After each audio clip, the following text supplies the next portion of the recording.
If the information conveyed by the guard knights is correct, it would be much better for you to get rid of it immediately. Dietrich's features began to take on a mysterious look as he reminisced about that day. Then she's... Miss Presippi, isn't she your daughter? Even if you leave her alive, she will only be a source of danger in the future. The person who said these words was one of the senior magicians that little Dietrich had seen several times in the imperial palace. The old wizard from the magic tower. He was not as talented as the current great magician I-deum, but he held an important position for many years, and was known for his cunning and long experience.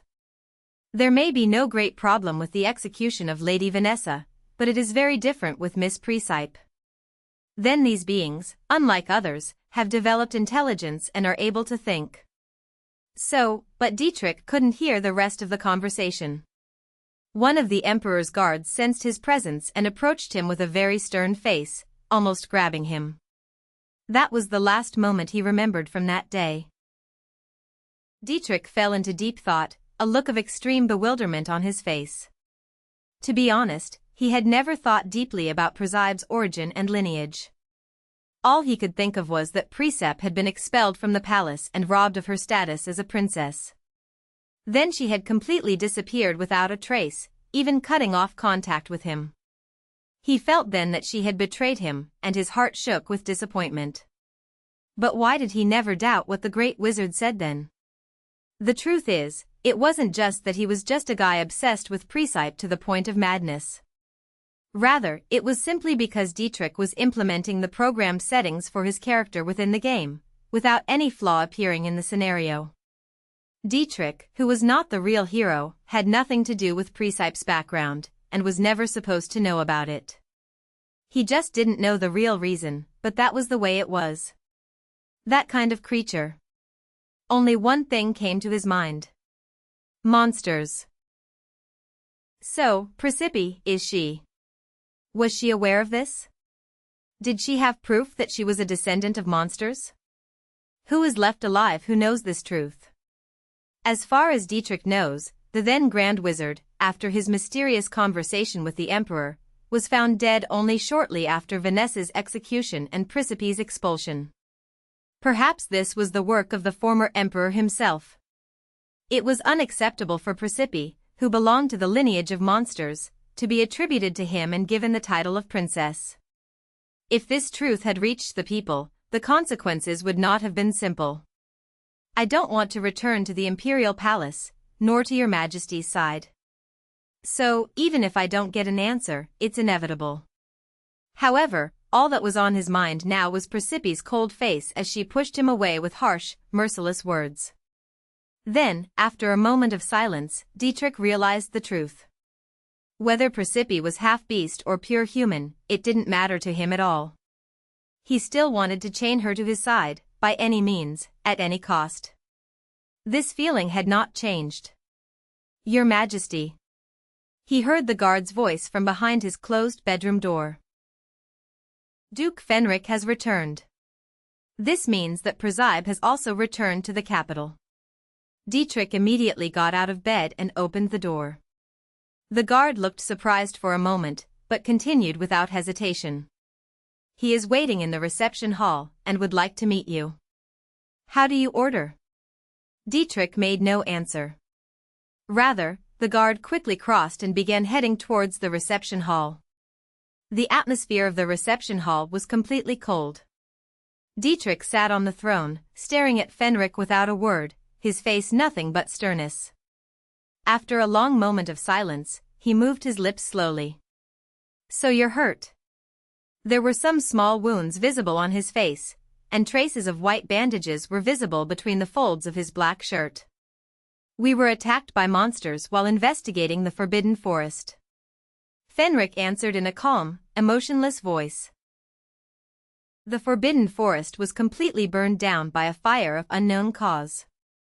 A large number of monsters died as a result of the fire, and the magic ropes used to give birth to them have lost their effectiveness. The Forbidden Forest burned to the ground? Dietrich's features hardened in surprise. He wasn't expecting this at all. As I heard, Your Majesty. It would be best if you heard the details from Siegfried. What happened in the forest does not fall within the scope of my responsibility. Despite the seeming rudeness of his words, Dietrich made no comment. Rather, he merely looked at Fenric's wounds with concentration. He recalled in his mind what Ivan had said about part of the Book of Prophecies. If he was indeed attacked by monsters, then Ivan's conclusion, who thought Fenric was the demon king connected to Presepe as stated in the book, was clearly proven wrong.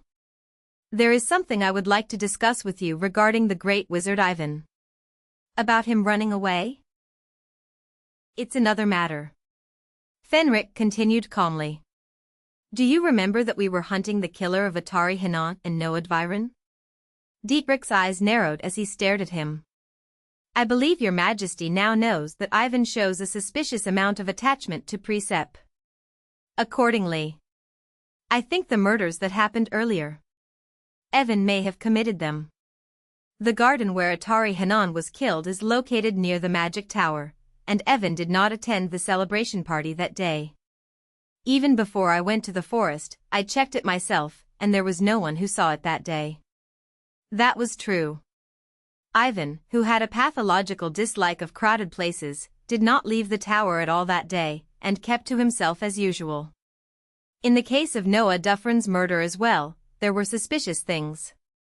As you were previously informed, the method of killing was very complicated, using the moonlight flower and the griffin beast. Who in Atloya has the ability to hatch such a plan? Your Majesty took advantage of his illness in bed to distract attention with only flowery words. The reason for the murder is also clear. Because they tried to get close to Presepe? Yes. Fenric replied succinctly. Ivan is a criminal who committed heinous crimes, from killing Atari Hanan and Noadviren, to killing the archbishop and the priests of the church, and then running away. So, it is no problem to kill him on sight. When looking at the facts, there was no significant loophole.